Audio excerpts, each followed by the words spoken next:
Hello, and welcome to Two Hearts True Healing. I am your host, Jacinta Wick. This is Season 3, Episode 9, from Community, God's Plan for Humanity and a Mother's Love. This episode is called Tough as Nails, Gentle as a Dove. I have a lot on my heart to share with you for my prayer and reflection.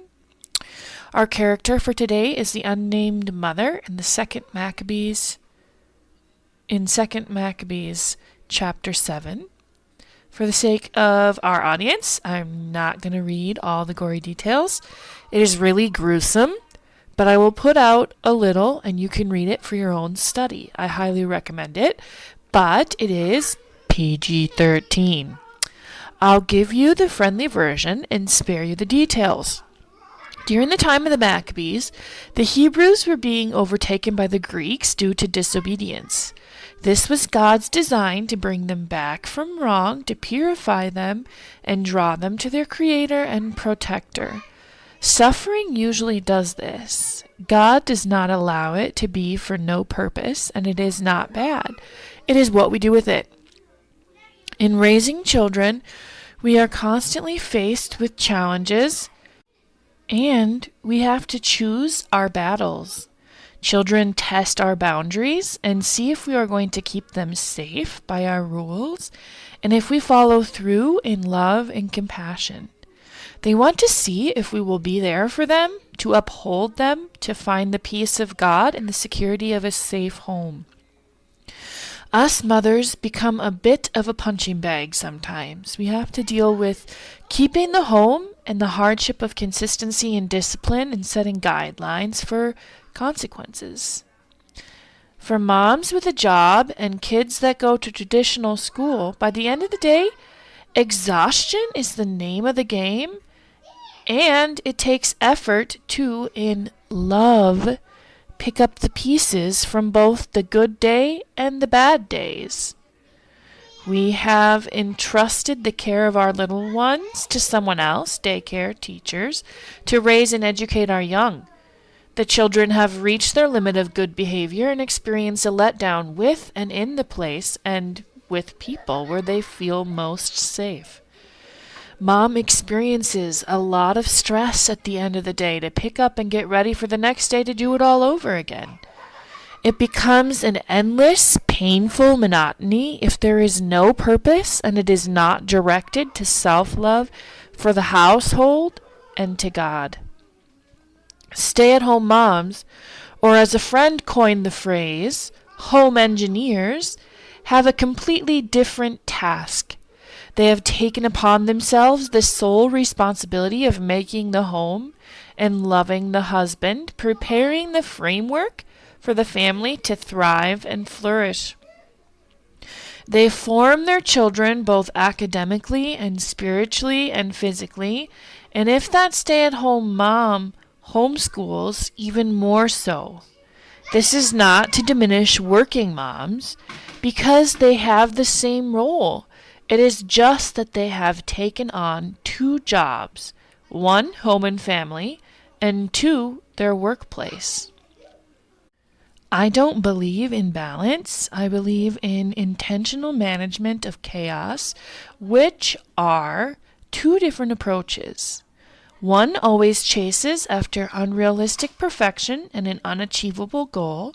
And intentional mayhem means we intentionally choose to do the best that we can in any given situation with the resources we have.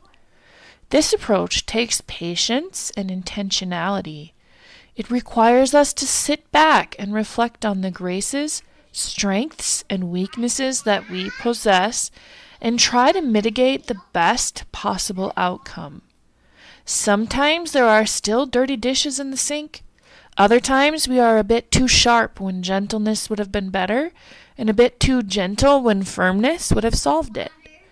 Our failures and our strengths can both be used, and this requires a greater trust on God to provide and us to cooperate. Then we have the real treasures that I highly esteem and hope to support, and that is single moms, adoptive foster moms, and special needs moms. They have taken on 3 jobs and have a lot of trauma to mitigate and still maintain calm and a semblance of order. They receive the most punches and need the community to step up the game in support and assistance. They have to deal with fear of abandonment, behaviors, anxiety, and a lot of PTSD. Genetics and preborn postborn wounding really names the game. They do everything normal moms do, but times 10. A gentle, caring spirit is really needed and a toughness of character to suffer the storm and carry on. We all need this resilience and gentleness and calm and have a lot to learn from them. We build the community around us and form it. This gives us the greatest responsibility. If mama ain't happy, nobody happy is so true. Everything rests on our shoulders to carry the cross, the load of our family. We are the heart and soul of the home that supports the mind leader of the husband. We share his mission and carry it out in the home where the rubber hits the road. He also supports and does his mission. He supports and carries too, but in a different way. His burden is heavy, and he is blessed to have you as his companion and helpmate. He carries us and dies for us.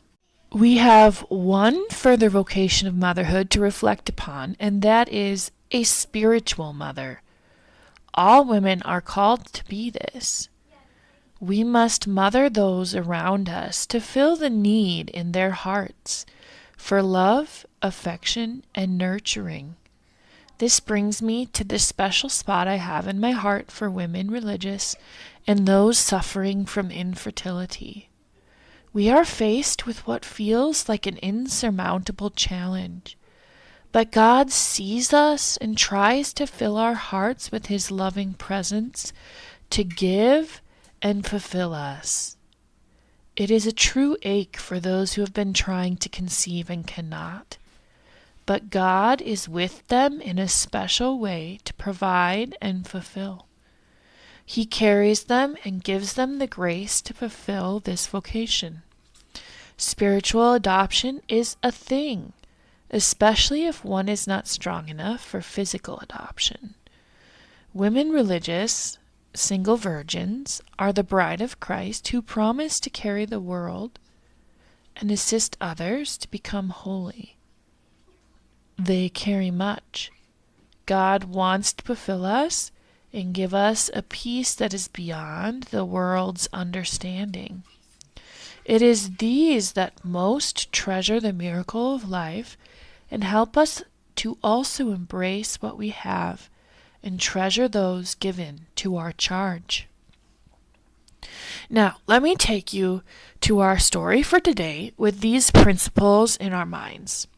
The Greek commander desecrated the altar and the temple, and the king issued a command that the people all become one people. Is that the worst thing? No, but there is a deadly catch. Unity is good in being one, but what the king really meant, as a gymnasium was being built for naked games and baths, etc., for the men, was for everyone to become Greeks, to join the elitist of the elite, and abandon the ways of their fathers. This was met with mixed reactions. Some people quickly followed the king's command, and others held fast to the traditions of their fathers and succumbed to great torture and punishments. I'm talking like Elizabethan martyrdom, like the English. This is where our story picks up. A family of 7 brothers and their mother was captured. The king basically went to each son and said, "Eat pork and I will save you and give you positions of power and riches." Each son, in front of their mother, refused and chose to embrace God's law over man's. And what did the mother do? The mother was especially admirable and worthy of honorable memory. Though she saw her 7 sons perish within a single day, she bore it with good courage because of her hope in the Lord.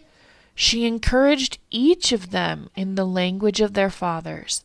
Filled with a noble spirit, she fired her woman's reasoning with a man's courage, and said to them, I do not know how you came into being in my womb.